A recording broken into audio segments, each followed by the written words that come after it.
मित्रांनो मी आज अशा महादेव मंदिरात आलोय, तिथं नाही महादेवांनी स्वतः येऊन तपस्या केली मित्रांनो. तर मित्रांनो मी आहे आता मंचरामध्ये आणि मंचरच्या पश्चिम भागात एक सुंदर असं महादेव मंदिर आहे. तिथं महादेवांनी स्वतः येऊन तपस्या केली. त्यामुळे ह्या मंदिराला तपनेश्वर महादेव मंदिर म्हणून ओळखलं जातं मित्रांनो. हे मंदिर इतकं सुंदर आहे आणि इतकं प्राचीन आहे मित्रांनो.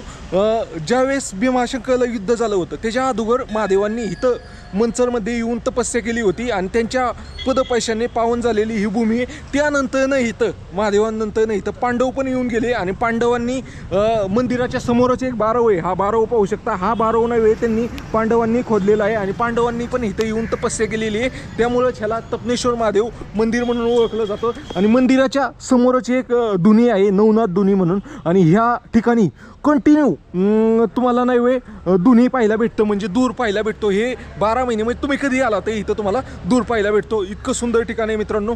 असे आपल्याला वाटामध्ये खूप सारे प्राचीन मंदिरं पण भेटणार आहे मित्रांनो. हे तुम्हाला सगळे प्राचीन मंदिरं मी तुम्हाला दाखवणार आहे. आणि मित्रांनो ह्या मंदिराचं लोकेशन तुम्हाला सोप्या भाषेत सांगू का, जर तुम्ही भीमाशंकरला जात असाल तर मंचरमधनं बाहेर निघालं भीमाशंकरला जाताना फक्त अर्धा किलोमीटर सिटीपासून लांब तुम्हाला तपनेश्वर महादेव मंदिर म्हणून हे मंदिर पाहायला भेटेल. एकदम सुंदर मंदिर आहे. तर मित्रांनो अशीच तुम्हाला माहिती जाणून घ्यायची असेल वेगवेगळ्या महादेव मंदिराबद्दल किंवा आत्ता आपण ही जी यात्रा करतोय 12 ज्योतिर्लिंग आणि संपूर्ण भारत त्याची पण माहिती जाणून घ्यायची असेल तर तुमच्या भावाला फॉलो करा आणि जास्तीत जास्त मित्रांपर्यंत शेअर करा.